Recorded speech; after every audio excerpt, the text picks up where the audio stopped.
TFSAs are always better than the RRSPs. It's all tax-free in the TFSAs and everything is taxed in the RRSPs. Or is it? The key question is, are TFSAs and RRSPs really that different? Hello Canada, I am Arun Neelraj. Let's find out today on Cash Compass. Before we dive into today's video, could you do me a favor and help support the channel? Just a few clicks, like, subscribe, you know the drill. It would really mean a lot and will help me grow. Also, drop your questions in the comments below and I'll do my best to answer them. Meet Justin, our hero in this illustration. At 25 years old, he has $20,000 that he wants to invest equally in both his RRSP and TFSA. With a marginal tax rate of 30% and a plan to retire at 65, he has a 40-year investment horizon. We'll assume an annual compounded growth rate of 9% for both accounts and run some projections to see which option will benefit him most by retirement. Here's how the numbers break down. Pre-tax income in the TFSA is $10,000. In the RRSP is also $10,000. Income tax rate is 30%. For the TFSA, Justin pays $3,000 in taxes.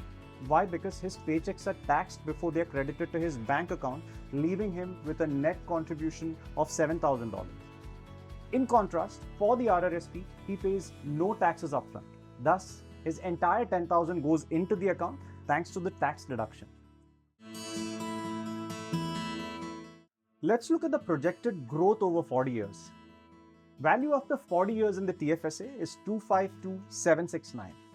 After 40 years in the RRSP is 361,099.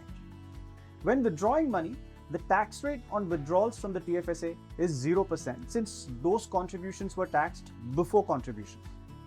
However, withdrawing from the RRSP incurs a 30% tax, resulting in about 108,330 paid if he withdraws everything at once. So what does Justin actually take home? From his TFSA, he gets every cent of that 252,769, and from his RRSP, after all the taxes are deducted, surprise, surprise, he ends up with 252,769 as well. Yes, I know that some of you will be thinking, doesn't Justin's RRSP withdrawals get added to his income and taxed at the right levels in addition to the 30% withholding taxes? But here's the deal. Unless in case of an extreme emergency, if Justin gets to 65 and needs to redeem his RRSP all at once, money is probably not his biggest problem in life.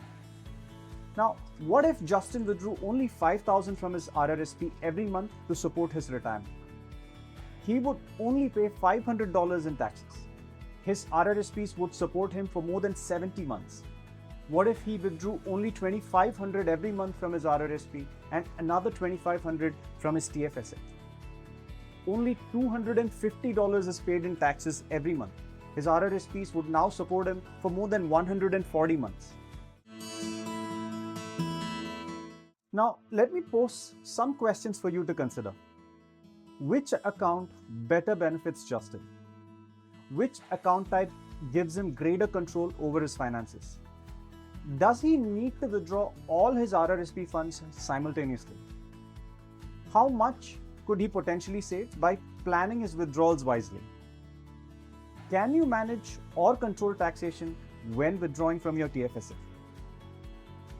Do any of you own permanent life insurance policies because you were told that RRSPs are crappy and a total waste of time due to crazy taxation rules, while the permanent life insurance policy provides guarantees without a taxation element to it? Now hear me out. Don't get me wrong. Each type of account and every service or product has its place, including the RRSPs and TFSAs. They could all serve your needs right if you start looking at these as potential solutions to ease your financial problems instead of purely looking at them as lowest quotes or growth percentages. Thank you for watching. If you enjoyed this video and found it helpful, please spread the joy by sharing it with your friends. Check out these two videos that I think you'll find super helpful. For more personal finance tips specific to Canada, don't forget to subscribe. And remember, save money and money will save you.